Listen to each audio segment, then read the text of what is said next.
Welcome back, ladies and gentlemen, and thank you for joining me today on my podcast called It's Just Personal.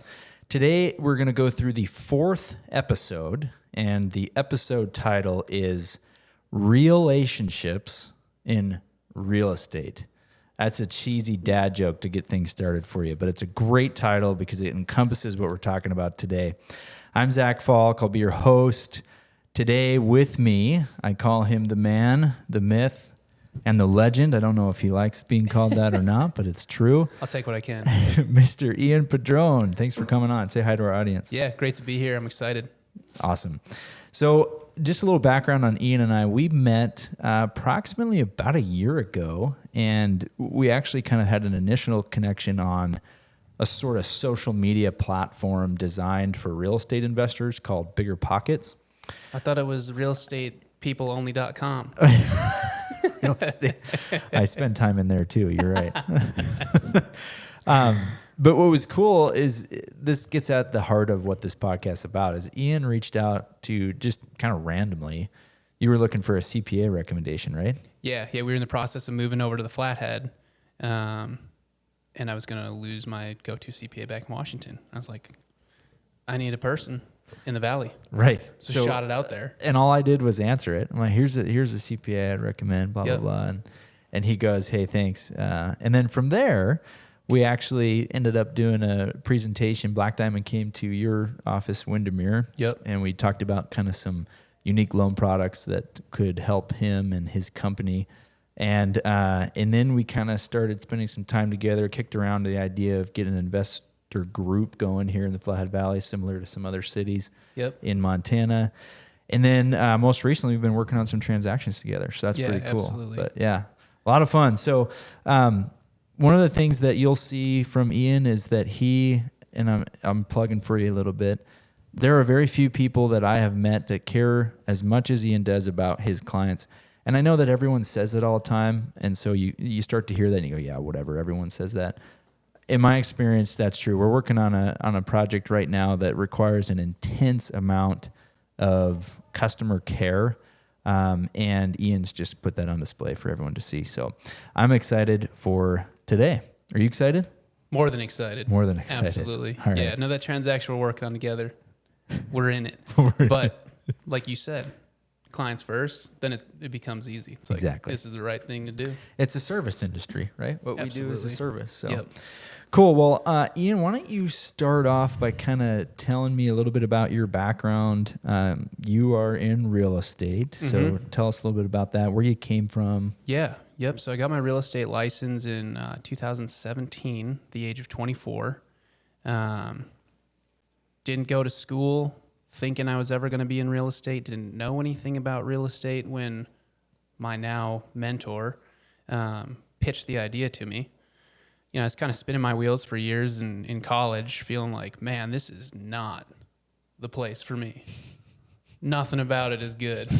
So I just made the decision to pack up all my bags and leave Wisconsin, which is where I grew up, and move out west. Yeah, go pack, go, right? So ended up in Washington State, literally as far west as I could drive without going into the ocean. Mm-hmm. Didn't have a job, didn't have an apartment. Didn't really have a plan, but just believed in myself. Knew things would work out. So is this before 24? This is before you got your real estate license, correct? Yeah. Okay. Yep. This is fresh out of college, bright-eyed, bushy-tailed Ian Padron at 22 years old. Nice. Didn't know what I didn't know, which is probably good because I think about it now. I'm like, I don't know if I'd want to do that again. So you take a risk, you drive west, pack up everything that you own. Yep. Then what happens? So my degree was in exercise science, and I had been working as a personal trainer through college to pay the bills. Mm-hmm. Thought that, it's something I was super passionate about, still am. I could make some money while I figured the rest of my life out. And of course, as all things are, if you believe in yourself, the right people come into your circle. And literally my second client is none other than Dominic Roybal, one of the biggest developers and builders on the east side. So Seattle Metro is like Bellevue, Kirkland, up into Woodinville. And this guy's just turning and burning luxury homes in Kirkland. And he's a client of mine at the gym. And he took a liking to me very early on. I think he just was like, wow, you don't run into many guys from the Midwest out here who are down to work hard, personable, easy to get along with, very different than the West Coast vibe. Yep. Absolutely. So within a few months, he started just chirping in my ear like, do you have any interest in getting your real estate license? And I was like, dude, I don't know anything about real estate. I mean, I've watched some shows on HGTV with my mom back in the day.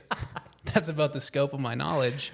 Yes. So I, kind of had like that self-limiting belief of like, well, I've been in school, I need to use my degree and this and that. But eventually you start seeing the lifestyle that real estate affords somebody. The fact that he had become such a stalwart of his community, for his church, for his family, and all of the things that provided, leaving a legacy on a community, like all of these amazing homes that he was building, that people were raising their kids in and making memories in, having Christmases in, all of that stuff that you don't really think about when you think about just selling houses. He was responsible for. And as I, was working at the gym 12 hours a day, showing up, get your check, go home, you just realize like long-term you have to start planning. So one day we're at the gym again. I was like, Dom, I think I'm ready to get my real estate license. And I've never seen a bigger grin on anyone's face in my life. He's like, I've got him. Yes. So, started taking my classes, got my license real quick and went to start working with him ASAP. Awesome. I mean, literally within a week of me having my license, I was holding all the open houses for DGR down in Kirkland. And it ended up being pretty lucrative pretty quick. And it's one of those decisions that's like, looking back at it, the day he brought it up, should have just slapped myself and been like, what are you thinking? This is it. This is 100% it. So that's how I got into real estate, cut my teeth in, King County, the hottest market in the country at that time, 2017, 2018, 2019, just insane. So I had to learn fast. I mean, talk about being thrown into the deep end. You're working with one of the biggest builders. You have high-end clients. You have a lot of relocation clients from the Bay Area. You don't really have the ability to learn on the fly like some agents do. Like excellence is demanded day one. So it accelerated the process, and I feel like I just really hit my stride fast. And that's how I got led into real estate. I'm so thankful for it. Good. No, it's great. And something I want to highlight too, just for the audience, is your career shift and the new path that your life took happened because of what? It was a relationship with somebody. 100%. Right? Yep. Uncle Dom, if he wouldn't have, I'm a strong believer in God for sure. And he's always got a plan. And, we crossed paths because I think, you talk to Dom about it. He would say it was mutually beneficial, Good. And that's what it's all about. Yep. Relationships need to be synergistic, not just like both groups are benefiting, but each of the members of that group are benefiting more than they would by just being paired up with someone else. Like it had to be that specific relationship. You're on the same energy, same wavelength. And it's just cool when you meet somebody like that. Just like, yep, brothers for sure. And it's cool. No, that makes me super happy to hear. I have a similar reality for why I'm in the mortgage industry that we won't get into today, but it shares some similarities. And so I can listen to what you say and have a ton of respect for the risk it takes. For sure. Because I know that it's not easy to do what you did. Yeah, just walk away from everything that you from knew a at the time. paycheck, from security, from whatever, Yep. right? But now, so let's jump forward. So you start there, 2017, you rip through some homes, you work on some crazy cool stuff. Yep. But we're not in Washington, we're in Montana. So Yeah, how did I end up here? Yeah, what precipitated that change? Yeah, so, similar story to everyone else that's moved to the Valley recently. There's no better place to be. Yeah, a sane man can only stand so long in the state of Washington, or as I affectionately refer to it as the People's Republic of Washington. Yes. I was stoked to vote for Terry when I moved over here. Nice. It was like one of my first things. That's great. Yes. So, for us, my wife, she grew up, born and raised in Washington, had lived there her entire life, loved it, still loves it. And, I was pretty in love with Washington too. It's an amazing place. Yeah. Beautiful, beautiful, beautiful. If you love the outdoors, hunting, fishing, hiking, climbing, I don't really think you can beat it in terms of the variety, right? You've got the ocean, you've got desert, you've got everything in between. It's cool. But it became a really tough place to envision ourselves raising a family. The values that we pride ourselves in Sure. Was no longer aligned. So, COVID, obviously, I think it just accelerated everything. We knew we were never going to just be in Washington forever. But I think Montana was more of our 5-year plan, and COVID made it our ASAP plan. We need to get out. Yep. My parents were living in Eureka. They retired there from Wisconsin, and we had seen firsthand how amazing Northwest Montana was. It reminded me, I always tell people, it reminds me of Washington meets Wisconsin, because you've got the Midwest nice people who will give you the shirt off their back, welcome you in, but you've also got the amazing outdoors. If Wisconsin had mountains, I probably never would have left, but they don't. They have corn. My dad is from Wisconsin, and he has said the same exact thing. Yep. That's why he's in Montana. Yep, exactly. So for us, it felt like home before we even lived here. And, you start looking at things. And when I first drove out here, out west after college, I spent the most amount of time in Montana on the drive out. I was captivated. The first time I saw the mountains coming across the plains on the eastern front of the Rockies, I was like, holy cow, a place like that exists. I'm a huge fly fisherman, love to hunt. I was just enamored from day one. And I was like, it's only a matter of time before I make it back. And the fact that we now live here, amazing. Yeah. So yeah, it was only a matter of time. Everything crazy going on in Washington accelerated it. And then we ended up having just another one of those, we call them God winks, right? When you just is like, dude, this is a neon sign pointing Providence. at what you need to do. Exactly. Right? Yeah. Mm-hmm. And Windermere, the same brokerage I'd been working for in Washington, amazing company, very community oriented, very service oriented. Chris Clark and Kevin Schwartz, the owners of the Windermere branch in Whitefish, were just opening it. As we're contemplating moving. I'm at my parents in Eureka visiting and get an email. Hey, we're opening a new Windermere office in Whitefish. Call them up literally 10 minutes later. I was like, are you guys there right now by chance? He was like, actually, we are. We're painting the building. Yes. So did you go help them paint? Dude, I went down there that day and met with them. At that point, we had a house to sell in Washington. Brooke was trying to figure out what she was going to do for work. She's a pediatric nurse. We were flying by the seat of our pants, but I just knew that it felt right. There's no way that you get all of these turn here signs and can just ignore it. Absolutely. So yeah, so many things, they just fell into place for us. And, we felt like God led us here. And it's been incredible. Everything we could have wanted and then some.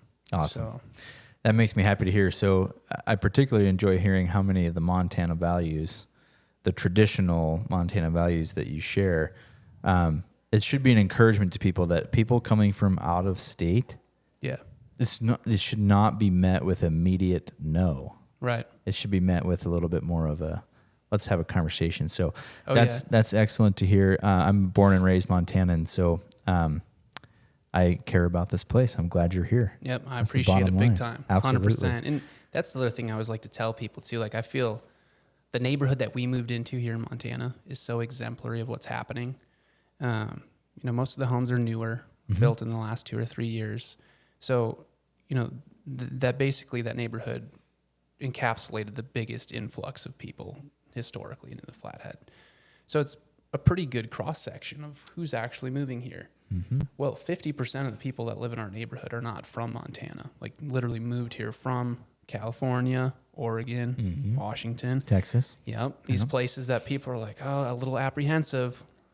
But everyone in our neighborhood is here for the same reasons. They love America. They love God. They love family. And to us, that just makes a place feel so much like home.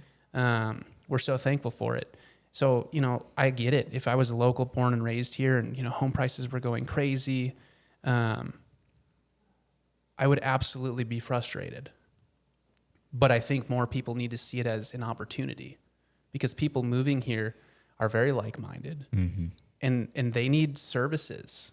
They need contractors. They need trades workers. They need home builders. All of those things that you can serve and build a business off of. It's like... Do they need mortgages? dude, they need all of this stuff, right? So it's like, there's never been a better time in the Flathead to develop real connections with people, start a business, go make some money. And that's kind of one of my hopes for the Valley, that more locals see it as that. This is an opportunity.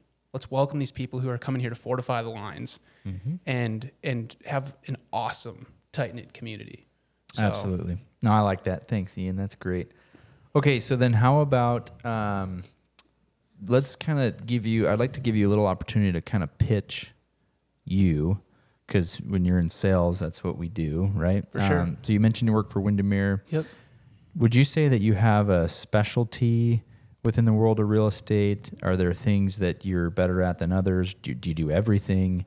How would you kind of categorize yourself? Why would somebody want to choose you as a real estate agent? Yeah. So, I think you have to be careful about calling yourself a jack of all trades, because it always brings me back to like jack of all trades, master of none. Right. Right.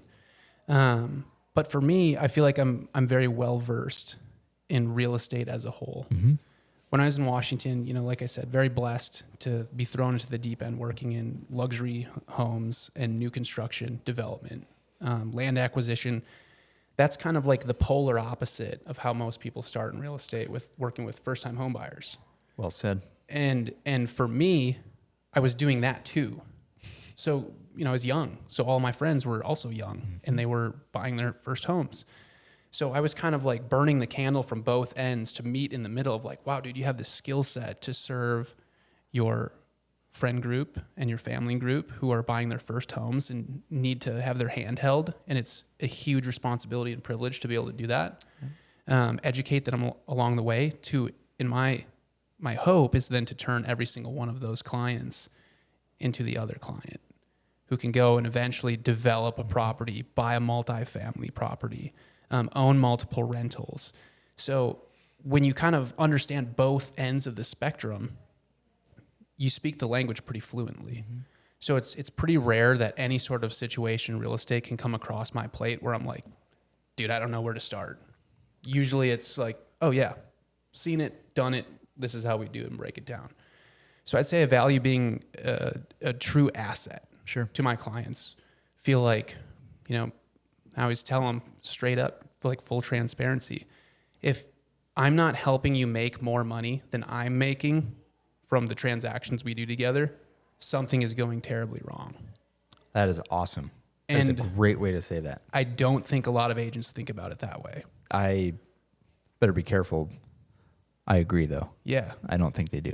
Exactly. That's a differentiator for yourself. So maybe one of the ways that we can kind of put that into different words that I think you're getting at is, not only are you helping somebody handle a transaction today, but you're considering their tomorrow and tomorrow's tomorrow. Exactly. When you're making decisions in the today, so that not only do you develop a lifetime client, but you have somebody who is financially progressing by using real estate as a tool to do so, but you're not thinking about it, all right, I just got to get this contract closed, I'm going to move on to the next one. No, this is a life cycle, this is a process. Exactly. We're looping you in, helping you buy your first house, which is, let's say it's a 0 to 3.5% down VA or FHA loan.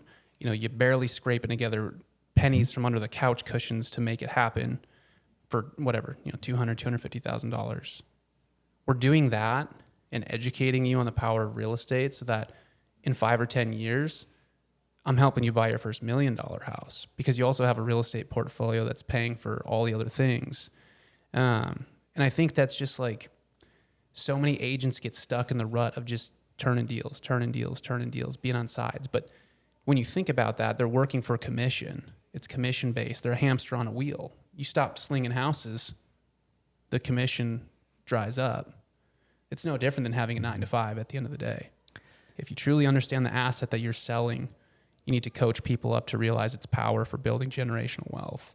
And that's what I try to do, is like, hey, I get it. You got kids, you got a 9-to-5, a wife, all these things you're balancing.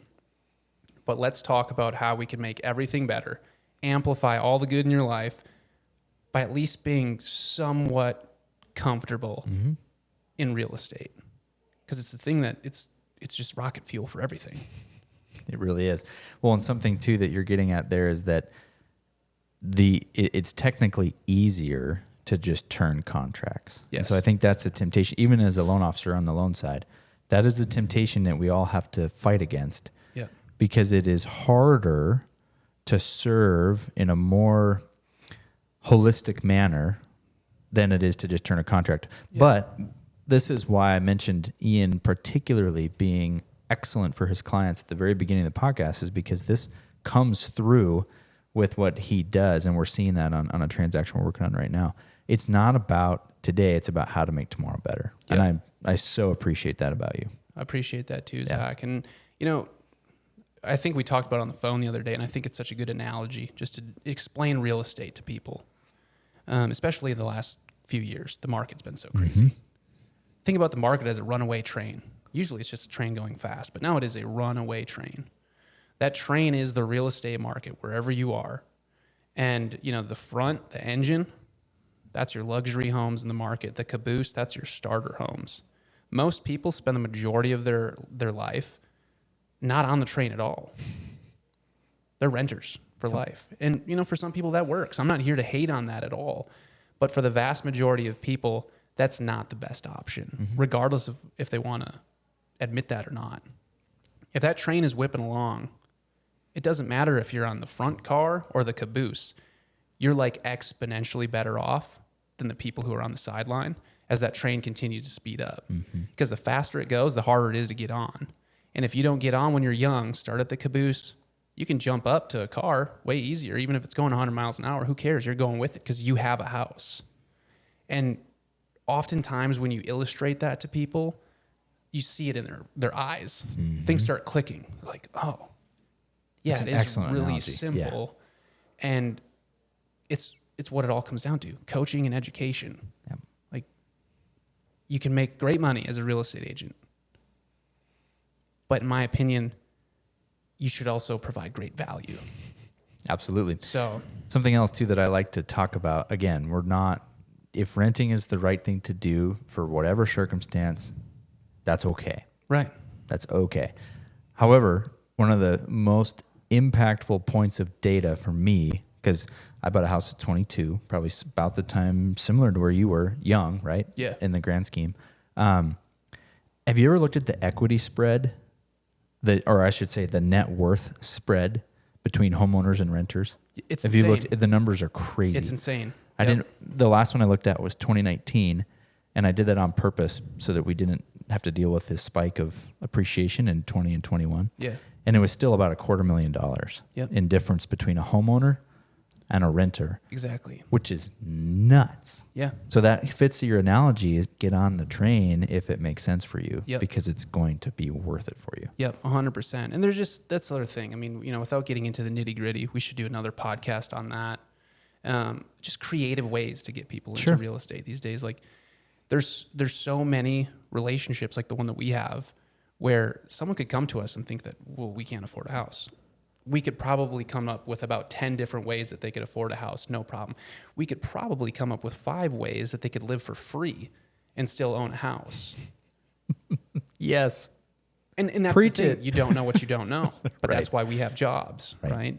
So, yeah, I'd say, you know, overall, what does Ian offer as an agent? You know, I'm not trying to brag at all. I'm very proud about what I do, and I take it seriously to be an asset for my clients, working every day for them. So good. That's awesome. Okay, let's step away from business for a minute and dig a little bit more into personal. So you mentioned some of the things that you like to do about in Montana. You said you're a hunter, a fisher. Tell me like your craziest story that comes to mind in either of those categories. Oh man, not enough time in the day.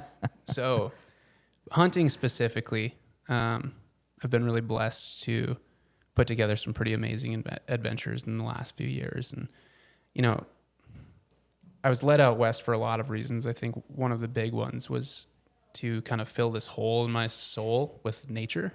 And I don't mean that as like a yuppie tree hugger, even though you could probably call me a tree hugger just in a way that you probably wouldn't think. I never had, I grew up fishing and it was awesome. I still love fishing, but I never hunted. I never really had any real adventure. Wisconsin is, you know, not a super wild place anymore. at least where I grew up. The mountains kind of completely opened my eyes to a whole new world where you could park your truck at a trailhead and hike 50 miles into the wilderness. Mm-hmm. And there would still be wilderness left. Yeah.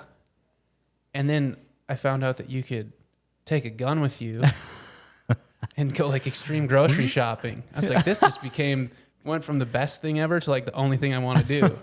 Yeah.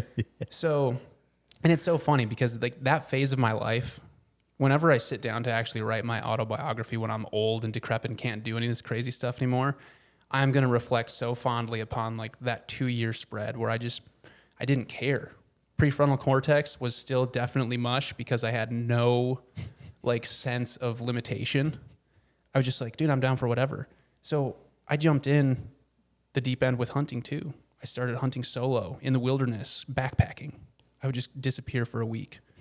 No cell service. At that time, I didn't have a Garmin inReach. There was no way for me to communicate with anybody. I would just be like, expect to hear back from me in a week. Were you married at the time? No. Okay. Which is, that's the big one. I was like, your wife is an angel. My now wife was my girlfriend at the time. Okay. And it used to be tough on her. Like she would cry before trips, being like, what if I never see you again? Because things happen inevitably, especially when you're not in the mountains in the summertime when you're hunting. Mm-hmm. You're back there in October and November where it's like the worst of the worst because if it's snowing in the winter, dead of winter, it's at least pretty dry. It's cold, but it's dry.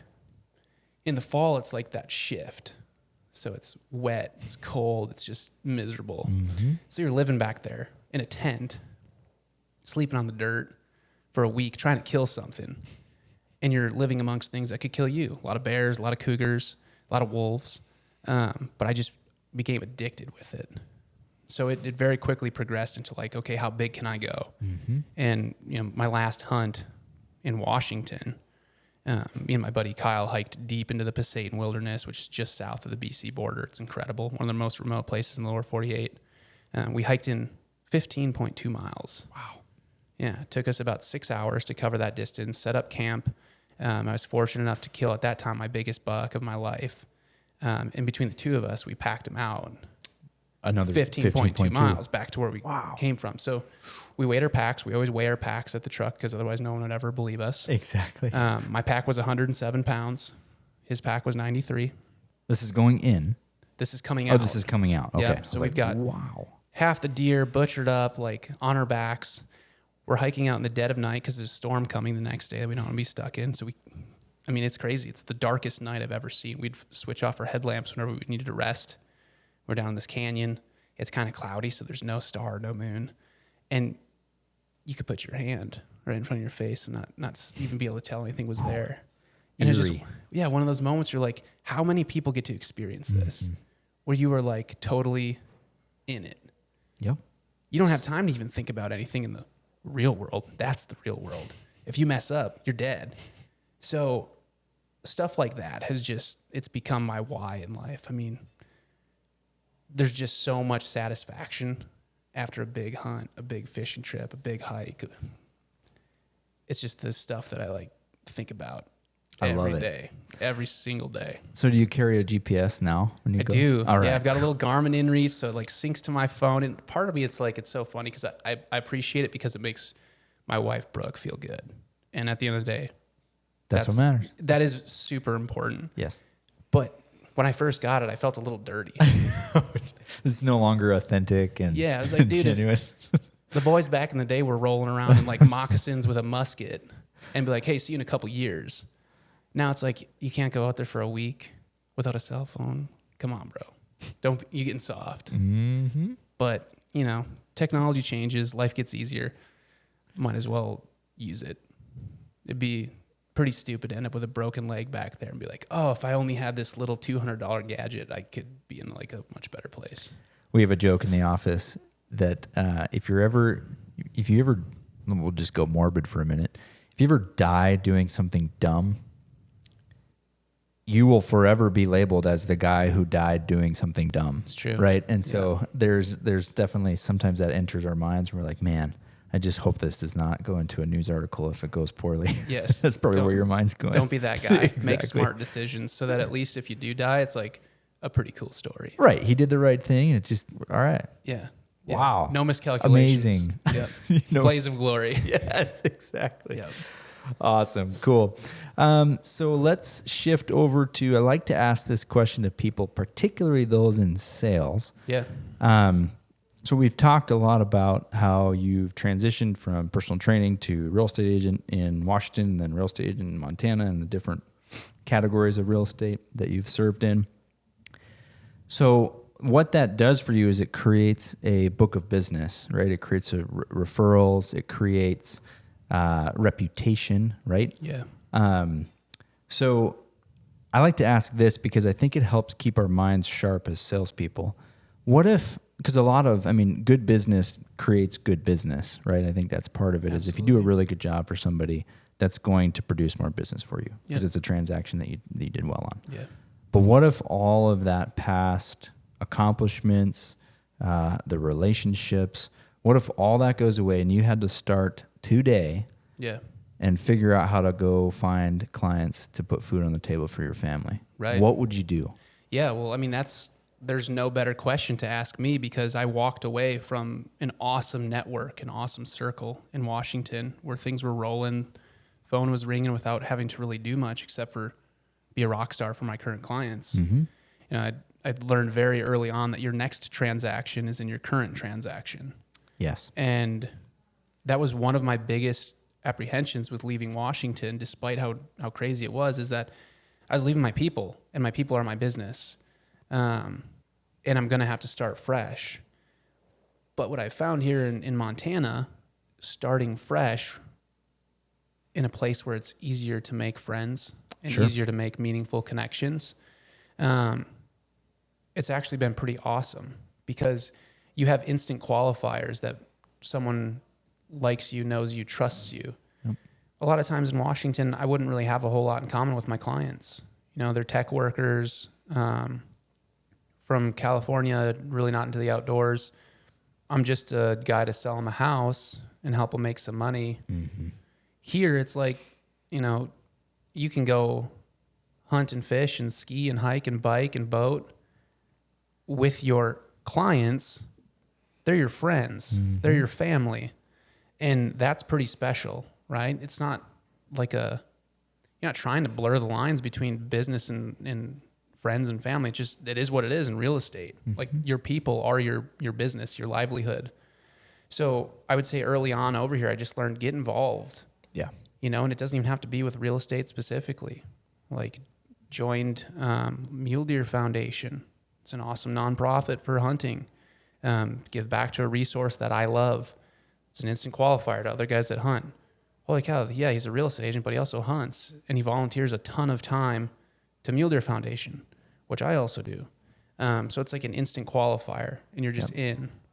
So when you have like a place like Montana where it's easier to make really strong connections, then the business follows.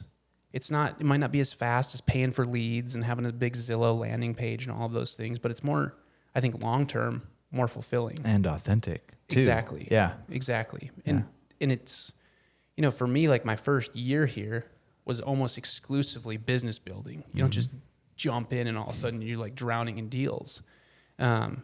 It's out networking, lunches, teaching classes, just becoming part of the community. Yeah. So it really fits in exactly what we're talking about in the podcast is like, it's relationships. Exactly. Like part of I would say if I had like a frustration in year one, but you actually have to think about it as a learning opportunity, is I would talk to people who, they've lived here for a while, whatever. We're going to either buy a house or sell a house, and decided to buy or sell a house with a different agent, not because of their skill set, because they knew him. I was a new guy in town. Yep. Right? So it does nothing but reiterate the fact that relationships are king. Absolutely. So if you can have a good relationship and be the best real estate asset for somebody, then you're untouchable. And that's the goal. Exactly. Right? So build those relationships, educate along the way. I think that's the long-term, like sustainable business in the Valley here. I think that's great. And what you're saying applies to everything. It is not just real estate or mortgages or whatever where this principle holds true. I mean, the same thing is true within a church body or within a family. Like, you have to have these pillars of trust that exist between the people in those relationships, and then you just want to be together. And when you want to be together and you do life together, you have natural needs such as homes and services, and like you mentioned earlier. So yeah, I'm really glad you put it that way, because it is all about relationships. Yep, 100%. And so, I mean, you as a mortgage guy, you know it as well as anyone. Talk about the difference between, someone calls you up, you've never met them before. They're just trying to buy a place. That's it. They don't care about anything else. Never met them, probably never will, close a loan, whatever. Versus you're helping a buddy buy his first house. Get to move the wife and kids in there, make all those memories. We're wired as human beings to crave one of those options, and it's not the first. Yeah. Right? You're absolutely right. And so I think building a business around that, like, seek the good. Like, the deals that give you that satisfied, like, warm, fuzzy feeling inside, that's how you build a sustainable business. And it's more fun. Yeah. It's like a win. It's the greatest win-win of all. Yeah. Instead of, oh man, work, it's like, work. Exactly. How is this work, right? Like, helping your people. One of my favorite hashtags that I use on everything I post online is #LoveYourJob. Yep. It's just that simple. If you love it, it's not a job. Exactly. It's a service to other people that you enjoy doing. Yeah, I agree 100%. Cool. Well, we're going to go ahead and wrap it up. I feel like we could sit here and talk indefinitely, but for the sake of trying to keep these relatively within a particular time frame, let's go ahead and close here shortly. But Ian, what I want to do is I kind of want to provide you an opportunity. So I talked to a lot of people, and you mentioned this. Maybe it applies to renters who are deciding whether they should buy. Maybe it applies to employees who are deciding whether they should start a business. I like to just hear from the people I interview some words of encouragement for people as they deal with change and then the fear that can come with that. And you are an outstanding example of what can happen when you commit yourself. So why don't you close us out with just some awesome, encouraging words for some folks? Yeah, well, for me, I actually just read something that's really applicable to this. It talks about how you need to be able to separate how you feel about your current role in life and yourself as an individual overall. They're two separate things. You might be having a terrible streak at work, like in sales. That's how it goes sometimes. You might lose 3 potential listings in a week. You might lose 3 potential deals in a week. If that starts affecting how you think about yourself as a human being, as an individual, that's a problem. Because you're always going to revert to that. If you think of yourself, and I explain it, 1 to 10 scale, you better be a 10 from the day you're born and think you're a 10 until the day that you die. We're not talking about looks. We're talking about as a human being overall. What do you have to offer the world? 10 out of 10. And so many people tie that to work, relationships, all of these things. And it becomes self-limiting belief after self-limiting belief. If you take those shackles off and you're always a 10 individually, all of a sudden you start excelling in other roles. As a home buyer, as a father, as a husband, as a believer, all of these things get better. So I would tell people, believe in yourself. Go to the gym, eat right, get everything right with God, and after that, you can't lose, right? It's not real estate specific. It's life. If you're rocking it in life, it doesn't matter what you're touching, it turns to gold. So that's my advice for sure. Awesome. That is so well said. I can't even follow it up. So, Ian, thank you so much for being on. Yeah, absolutely. I really enjoyed having you. Hope to be back soon, man. All right. Thanks, guys. Have a good day.